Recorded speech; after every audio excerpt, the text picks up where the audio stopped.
Hello and welcome back to another video. In this video we take this brand new Losi Micro-B, add all of these upgrades and try and build the world's best Losi Micro buggy. Now I can already hear the haters out there saying that by adding a load of upgrades all we're going to do is slow this car down. Now while that can often be the case, I feel like if we choose the correct components then we should be able to make some good improvements. Let's take a quick look at the parts that we've got for this build.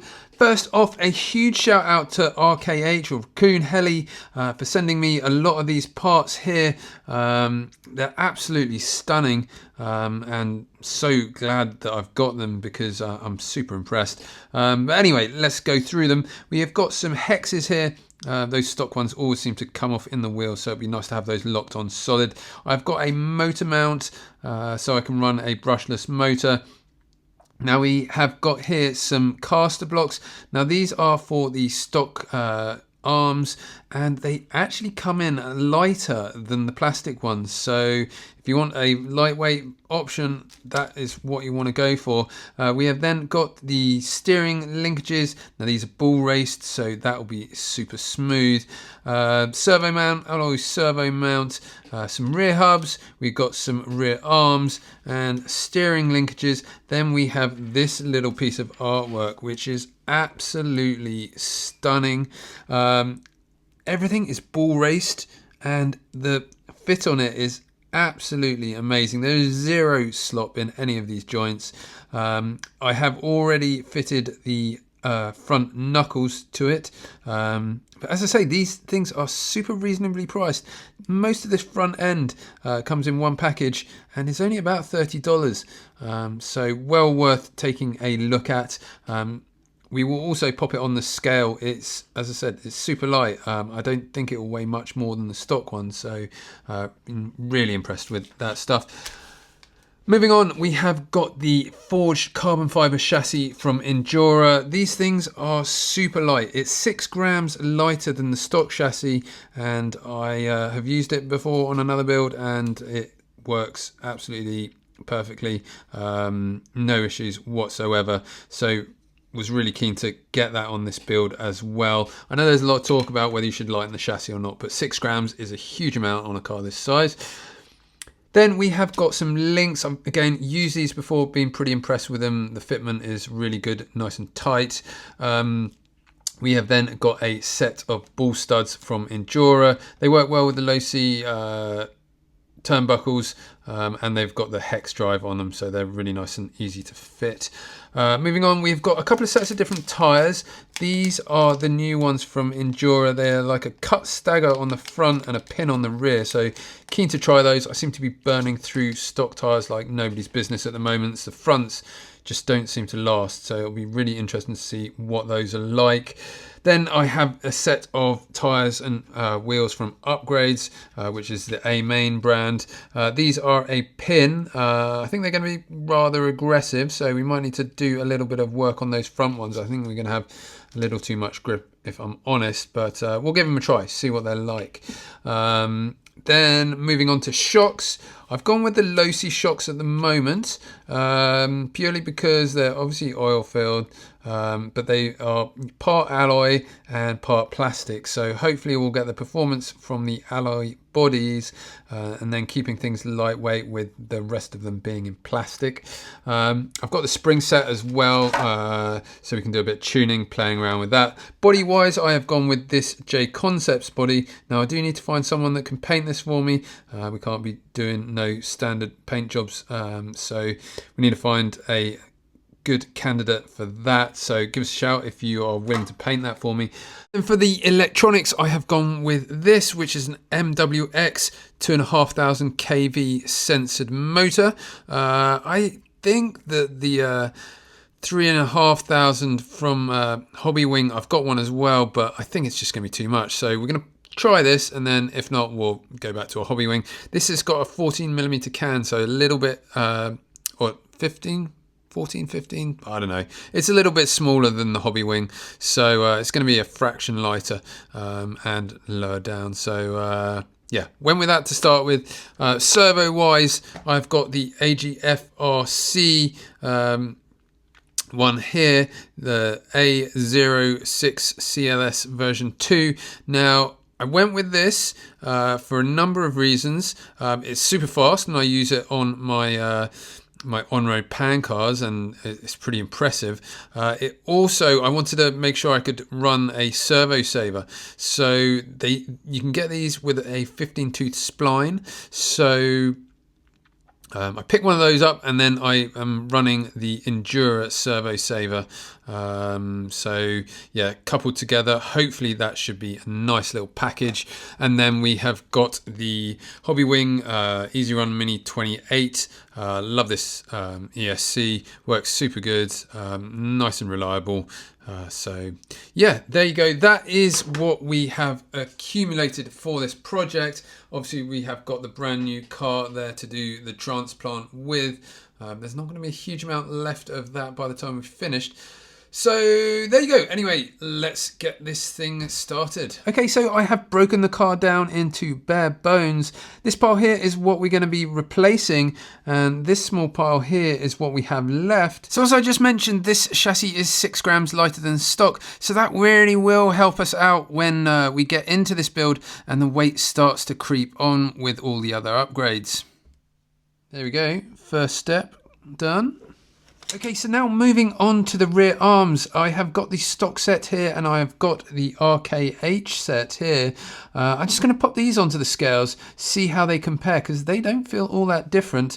The stock is coming in at 4.45 grams and the RKH is 5.42, so just a hair less than a gram heavier for the aluminium.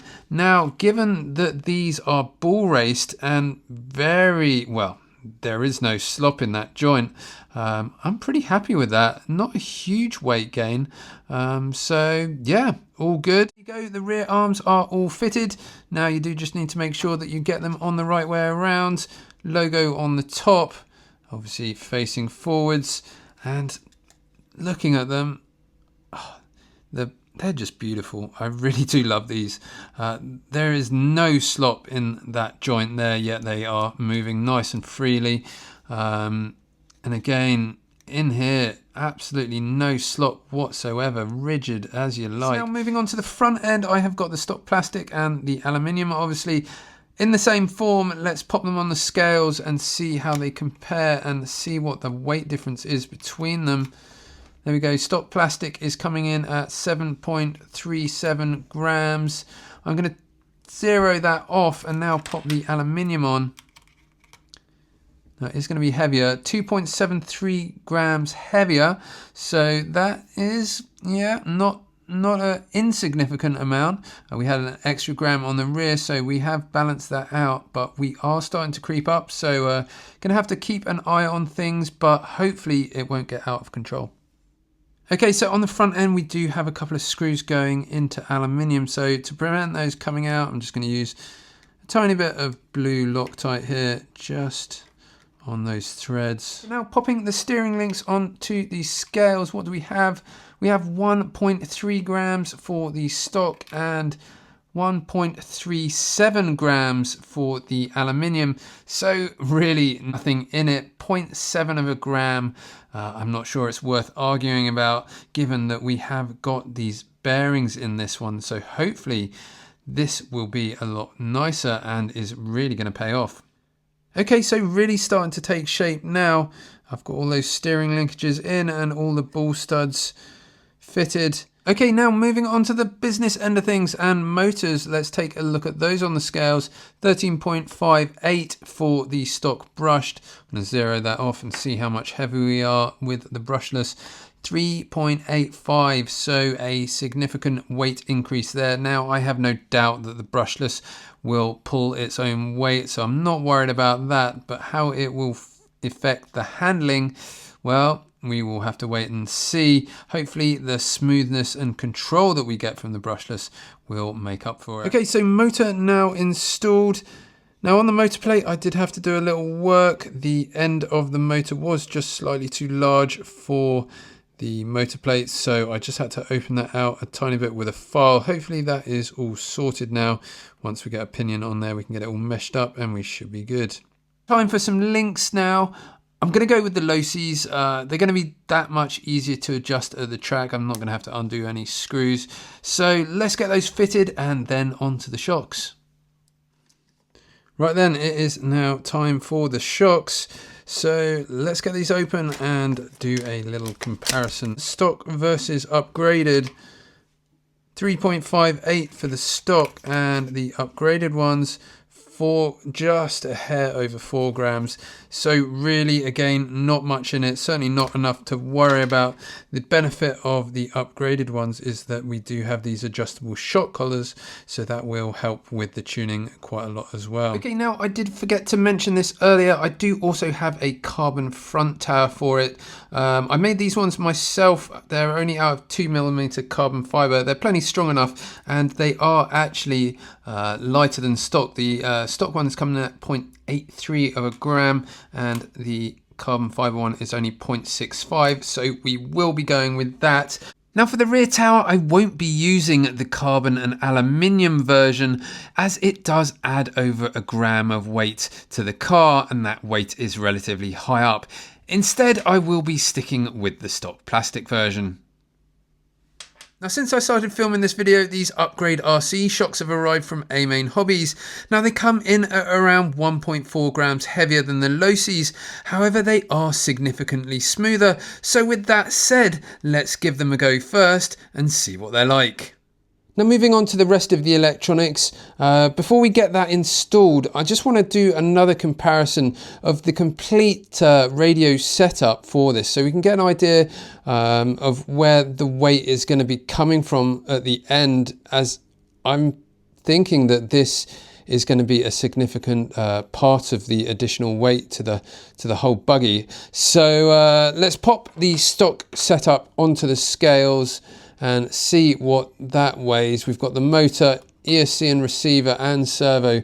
It's coming in at 20.5 grams. Now let's do exactly the same as for what we're going to be putting in to the new car. So we've got the servo, ESC, receiver and motor. We're coming in at 33. So that is quite a significant difference. Now moving on to the installation of the electronics. We are limited on where they can go. There isn't a huge amount of space in the car. What I wanted to do first is just get an idea of how the weight is situated on a stock car. The stock car handles extremely well, and the four corner scales are telling us that we have 48% of the weight up front and 52 at the rear. So let's try and match that with the new build. We might have to have a little bit of a play around, but let's see what we can do. Okay, so I've been playing around with the electronics a little bit, and it's basically come down to popping the ESC in the front here and then having the receiver mounted onto the top deck somewhere like this. Now the top deck itself, the stock one, well, I have trimmed it down and it just doesn't look great. I also had the aluminium Enduro one, and we tried to lighten that up in another video, and well, it went quite wrong. Even still, after the lightening, it was still rather heavy, so it's not really an option either.